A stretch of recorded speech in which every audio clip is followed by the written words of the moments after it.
ओम शांति। ओम शांति। आज बाबा ने कहा, मीठे बच्चे, तुम बाबा से भक्ति का फल लेने आए हो। जिन्होंने जास्ती भक्ति की होगी वही ज्ञान में आगे जाएंगे। बाबा से हम भक्ति का फल लेने आए। ज़्यादा भक्ति की होगी, बाबा कहे, वही ज्ञान में आगे जाएंगे।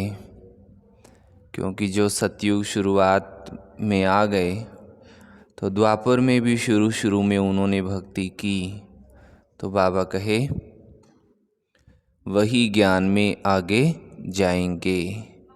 आज की वाणी से प्रश्न है,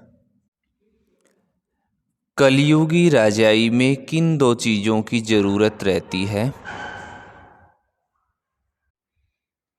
जो सतयुगी राजाई में नहीं होगी? उत्तर है, कलयुगी राजाई में वजीर की और गुरु की ज़रूरत रहती है। सतयुग में ये दोनों ही नहीं होंगे। वजीर माना मंत्री की ज़रूरत रहती और गुरु भी करते। सतयुग में दोनों की ज़रूरत नहीं। वहाँ किसी की राय लेने की दरकार नहीं, क्योंकि सतयुगी राजाई संगम पर बाबा की श्रीमत से स्थापन होती है। ऐसी श्रीमत मिलती है जो 21 पीढ़ी तक चलती है और सब सदगति में है, इसलिए गुरु की भी दरकार नहीं है। ओम शांति। ओम शांति का अर्थ क्या है? स्वधर्म में बैठो या अपने को आत्मा समझ बैठो तो शांत में बैठेंगे। इसको कहा जाता है स्वधर्म में बैठना। भगवानुवाच, स्वधर्म में बैठो। अभी तुम्हें बेहद का बाबा बेहद की पढ़ाई पढ़ाते हैं, क्योंकि बाबा बेहद का सुख देने वाला है। पढ़ाई से सुख मिलता है ना। अब बाबा कहते हैं, अपने को आत्मा समझ बैठो। कैसे बैठो? खुद को आत्मा समझ बैठो। बेहद का बाबा आया है तुमको हीरे जैसा बनाने। हीरे जैसे देवी देवता ही होते हैं, वो कब बनते हैं? इतने ऊंच पुरुषोत्तम कैसे बने? ये कोई भी बता नहीं सकता सिवाय बाबा के। प्रजापिता ब्रह्मा के बच्चे तुम ब्राह्मण ठहरे, फिर तुमको देवता बनना है। ब्राह्मणों की होती है चोटी, तुम शूद्र से ब्राह्मण बने हो। तुम प्रजापिता ब्रह्मा के मुख वंशावली हो, कुख वंशावली तो नहीं हो। कलयुगी सब है कुख वंशावली। साधु संत ऋषि मुनि आदि सब द्वापर से लेकर कुख वंशावली बने हैं। अभी सिर्फ तुम प्रजापिता ब्रह्मा कुमार कुमारियां ही मुख वंशावली बने हो। ये तुम्हारा है सर्वोत्तम कुल, देवताओं से भी उत्तम, क्योंकि तुमको पढ़ाने वाला, मनुष्य से देवता बनाने वाला बाबा आया है। बच्चों को बैठ पढ़ समझाते हैं, क्योंकि भक्ति मार्ग वाले यहाँ आते ही नहीं हैं। यहाँ आते हैं ज्ञान मार्ग वाले। तुम आते हो बेहद के बाबा से भक्ति का फल लेने। अब भक्ति का फल कौन लेंगे? तो बाबा ने ऊपर बताया ना, जिसने सबसे जास्ती भक्ति की होगी वही पत्थर से पारस बनते हैं, पारस बुद्धि बनते हैं। वही आकर ज्ञान लेंगे, क्योंकि भक्ति का फल भगवान को ही आकर देना है। ये अच्छी रीति समझने की बातें हैं। अभी तुम कलयुगी से सतयुगी, विकारी से निर्विकारी बनते हो अथवा पुरुषोत्तम बनते हो। कलयुगी से सतयुगी, विकारी से निर्विकारी, पत्थर बुद्धि से पारस बुद्धि, कनिष्ठ से पुरुषोत्तम बनते हो। तुम आए हो ऐसा लक्ष्मी नारायण जैसा बनने के लिए। ये भगवान भगवती हैं तो जरूर इन्हों को भगवान ही पढ़ाएंगे। भगवानुवाच, परंतु भगवान किसको कहा जाता है? भगवान तो एक ही होता है। भगवान कोई सैकड़ों हजारों नहीं होते हैं, मिट्टी पत्थर के भी नहीं होते, मिट्टी पत्थर में भी नहीं होते हैं। बाबा को न जानने कारण भारत कितना कंगाल बन पड़ा है। अब बच्चे जानते हैं भारत में लक्ष्मी नारायण की राजधानी थी। इन्हों के बाल बच्चे आदि जो भी थे राजधानी के मालिक थे। तुम यहाँ आए ही हो राजधानी के मालिक बनने के लिए। ये अभी तो नहीं है ना। भारत में इन्हों का राज्य था। बच्चों को समझाया जाता है जब इन देवी देवताओं की राजधानी थी, सूर्यवंशी और चंद्रवंशी थे, तब और कोई धर्म नहीं था।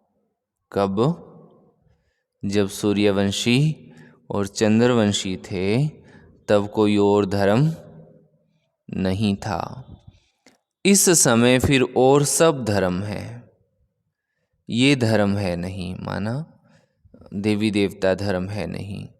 ये जो फाउंडेशन है जिसको थुर कहा जाता है, इस समय मनुष्य सृष्टि रूपी झाड़ का थुर सारा सड़ गया है, बाकी सब खड़े हैं।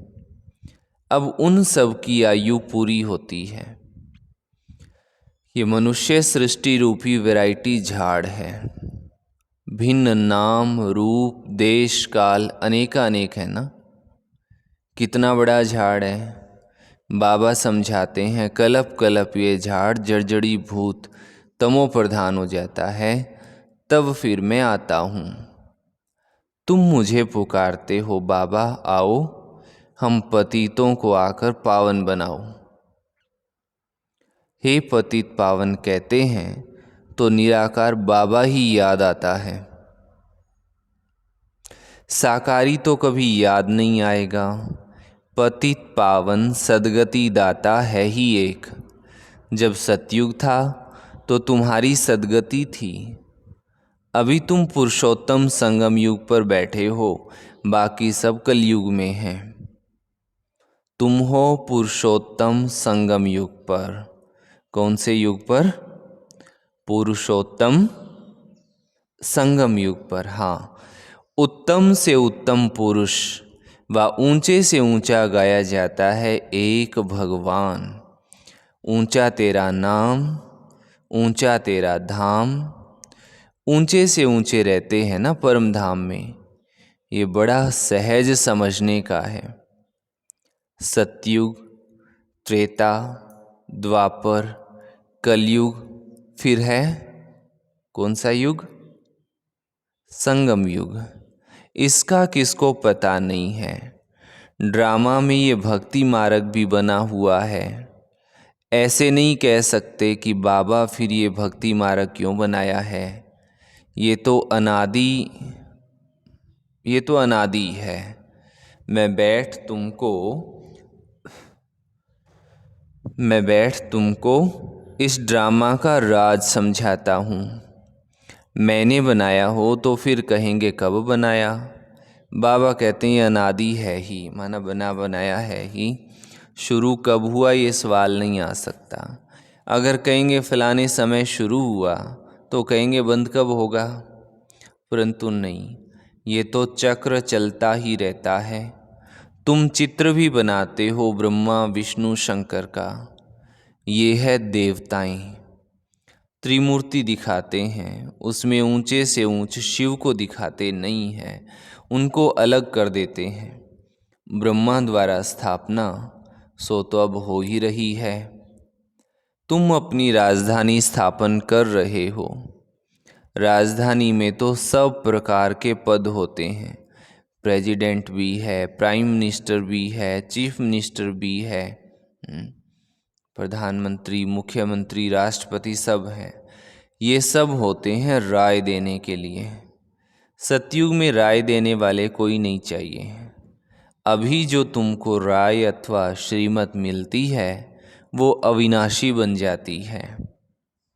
अभी देखो कितनी राय देने वाले हैं, ढेर के ढेर हैं। पैसे खर्च करके मिनिस्टर आदि बनते हैं राय देने के लिए। खुद गवर्नमेंट भी कहती है ये करप्टिव है, भ्रष्ट हैं, बहुत खाते हैं। ये तो है ही कलयुग।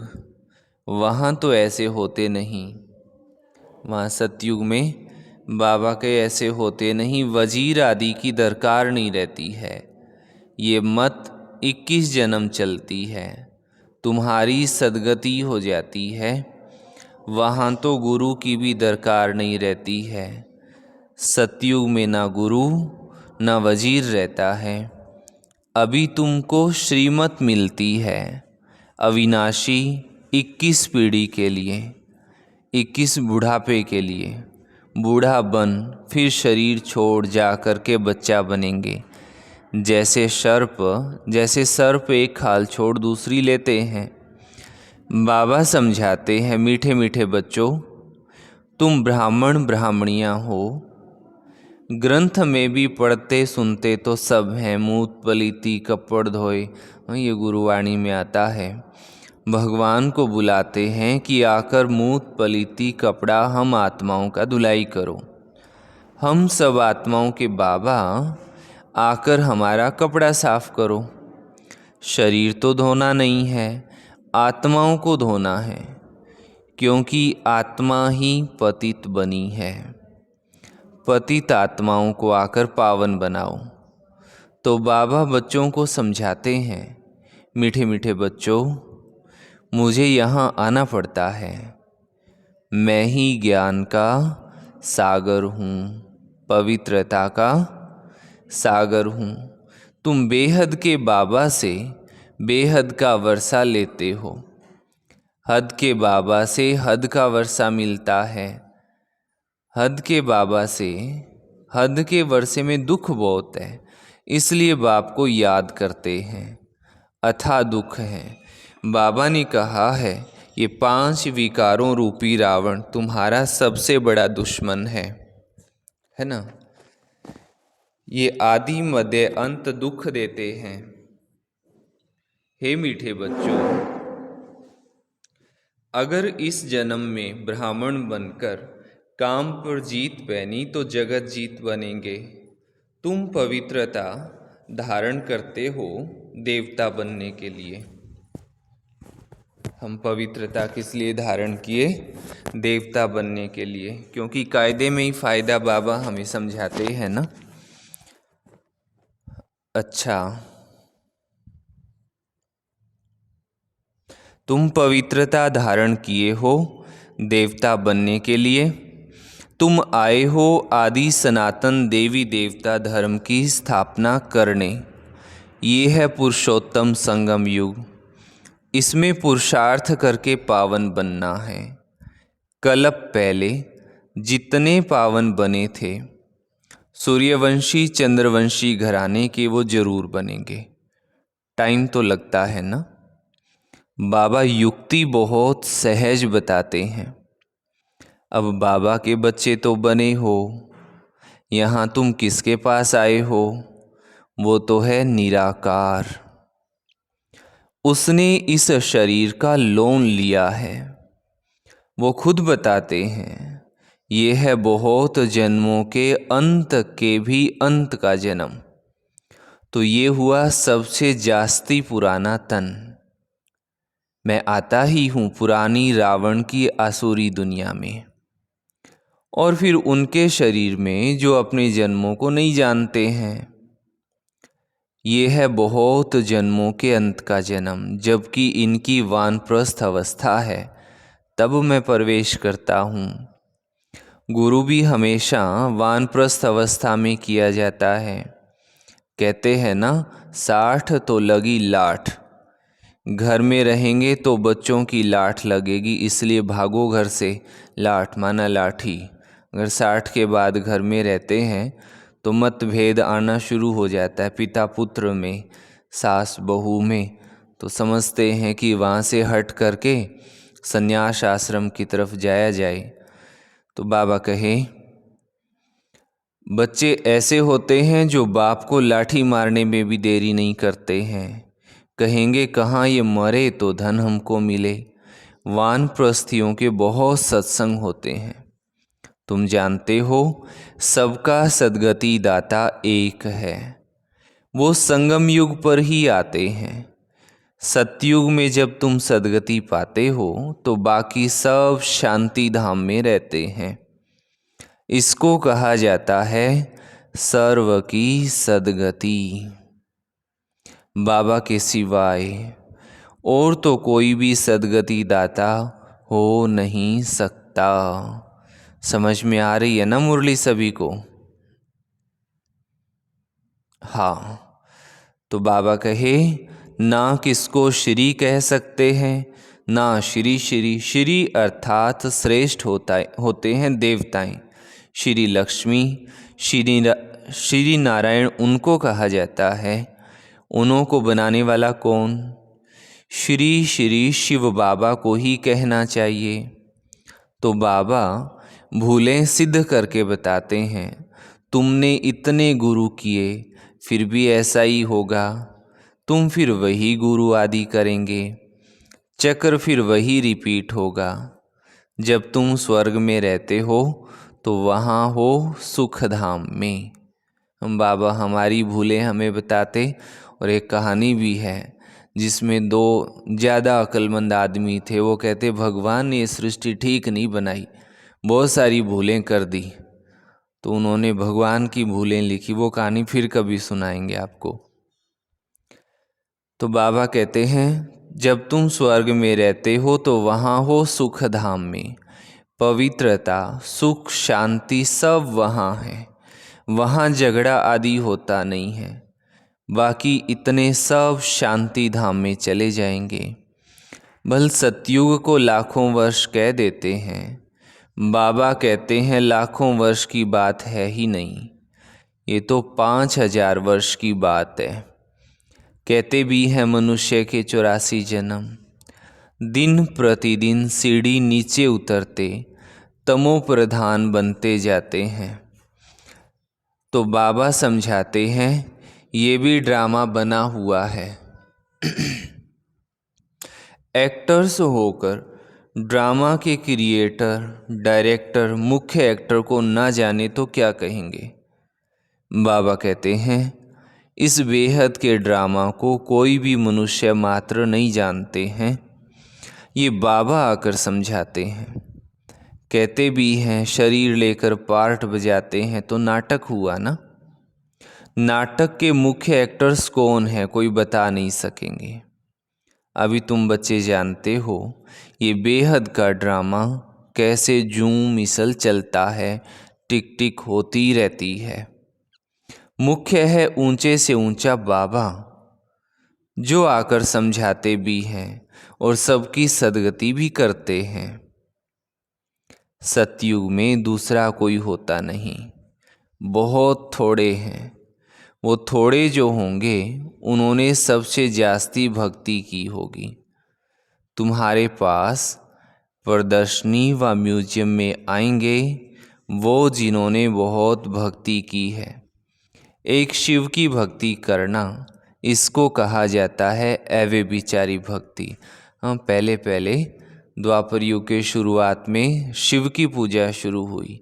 पहला मंदिर जो पूरे विश्व में बना वो भारत में बना, सोमनाथ का मंदिर, और उसमें शिवलिंग रखा गया। और उसके बाद तो श्री कृष्ण की पूजा हुई, फिर लक्ष्मी नारायण की हुई, फिर राम सीता की हुई। और अभी तो आप कमाल देखेंगे, सवेरे सवेरे देखना कभी गांव से बाहर निकल करके किस किस की पूजा होती है। माताएं जो हैं, गाय भैंस कुत्ता बिल्ली जो भी मिले सबको रोटियां डालती जाती, हाथ जोड़ती जाती। आगे पीपल आएगा उसके आगे भी हाथ जोड़ेंगी, बड़ आएगा उसके आगे भी माथा टेकेंगी। भाई भी टेकते हैं, माताएं माताएं नहीं। शिवलिंग पर लोटी चढ़ाएंगे, खुद की बुद्धि के ऊपर ज्ञान की लोटी कभी नहीं चढ़ाएंगे। शिवलिंग पर पानी जरूर चढ़ा कर के आएंगे। तो बुद्धि में जब तक ज्ञान की लोटी नहीं चढ़ाई तब तक तो जैसे क्या कहें, अब शब्द भारी हो जाएगा, है ना। तो समझ की बात है। एक बच्चा रोज़ सवेरे सवेरे कहे मम्मी आप बहुत अच्छी हो, मेरे लिए खाना बनाती हो, आपने सब कुछ बना करके दिया, और काम वो कोई करे नहीं, तो माँ भी क्या कहेगी, फ़ायदा क्या हुआ बना करके दिया, जब तुम आगे बढ़ाते ही नहीं हो, संभालते ही नहीं हो। तो आज हमारी हालत वही है, गा रहे हैं, बजा रहे हैं, पर समझ नहीं रहे हैं, गुन नहीं रहे हैं, गाने गाने तक ही चल रहा है। जैसे तोता नल पे बैठा था, किसी ने उसको कहा तोताराम नल पे मत बैठो, वो भी पीछे पीछे बोलता है तोताराम नल पे मत बैठो। अब फायदा क्या हुआ। तो बाबा कहते हैं फिर बहुतों की भक्ति करते व्यभिचारी बन पड़ते हैं। अभी तो बिल्कुल ही तमो प्रधान भक्ति है, पहले सतो प्रधान भक्ति थी, फिर सीढ़ी उतरते तमो प्रधान बने हैं। हम ये नहीं कहते हैं कि भक्ति क्यों करते हो, परंतु समझ तो चाहिए ना। पीपल को क्यों पूजा, क्योंकि किसी ने समझा दिया कि ऐसे तो पीपल की वैल्यू होगी नहीं। पीपल ऐसा पेड़ है जो दिन रात ऑक्सीजन देता है, ताज़ी हवा देता है, रात को भी दिन में भी। कभी आपने सुना हो तो कहते रात को पेड़ों के नीचे नहीं सोना, क्यों, कहते भूत आ जाएंगे। अब भूत कहाँ से आ जाते हैं, क्योंकि रात को वो भारी हवा छोड़ते हैं, दिमाग काम नहीं करता तो भूत ही दिखते हैं। परंतु पीपल जो ताज़ी हवा रात को भी दिन में छोड़ता है, इसलिए उसकी पूजा होती है। और पीपल जो है उसके पत्ते फल फूल और उसकी लकड़ी में बहुत जीव घोंसला घर बना करके रहते हैं, इसलिए उसको पूजनीय माना गया। वो बात तो भूल गए। तो बाबा के अभी तो बिल्कुल तमो प्रधान भक्ति है, पहले सतो प्रधान भक्ति थी, फिर सीढ़ी उतरते तमो प्रधान बने हैं। ऐसी हालत जब होती है तब बाबा आते हैं सबको सतो प्रधान बनाने। इस बेहद के ड्रामा को भी तुम अभी जानते हो। अच्छा, मीठे मीठे सिकी लधे बच्चों प्रति माता पिता बाप दादा का याद प्यार और गुड मॉर्निंग। रूहानी बाप की रूहानी बच्चों को नमस्ते। हम रूहानी बच्चों की रूहानी माता पिता बाप दादा को याद प्यार, गुड मॉर्निंग और नमस्ते।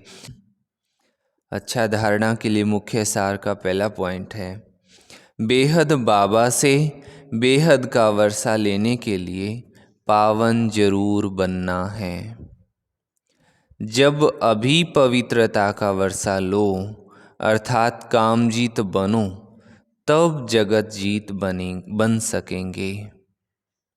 सेकंड पॉइंट है, बेहद बाबा से पढ़ाई पढ़कर स्वयं को कौड़ी से हीरे जैसा बनाना है, बेहद का सुख लेना है। नशा रहे, मनुष्य से देवता बनाने वाला बाबा अभी हमारे सामने है। अभी है हमारा ये सर्वोत्तम ब्राह्मण कुल। वरदान दिया बाबा ने, ज्ञान संपन्न दाता बन, सर्व आत्माओं के प्रति शुभ चिंतक बनने वाले श्रेष्ठ सेवाधारी भव। शुभ चिंतक बनने का विशेष आधार शुभ चिंतन है। जो व्यर्थ चिंतन व परचिंतन करते हैं वो शुभ चिंतक नहीं बन सकते।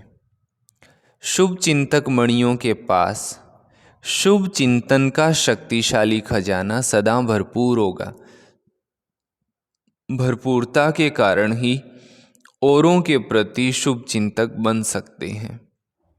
शुभ चिंतक अर्थात सर्व ज्ञान रत्नों से भरपूर, ऐसे ज्ञान संपन्न दाता ही चलते फिरते हर एक की सेवा करते श्रेष्ठ सेवाधारी बन जाते हैं।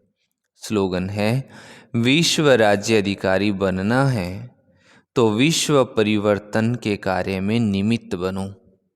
बाबा के कार्य में सहयोगी जिम्मेवार बनो तो विश्व राज्य अधिकारी बन जाएंगे। अच्छा, ओम शांति। आज का स्वमान है, मैं शुभ चिंतक आत्मा हूँ। कौन सी आत्मा हूँ? हाँ, मैं शुभ चिंतक आत्मा हूँ। अच्छा, सभी भाई बहनों को प्रेम सहित ओम शांति जी।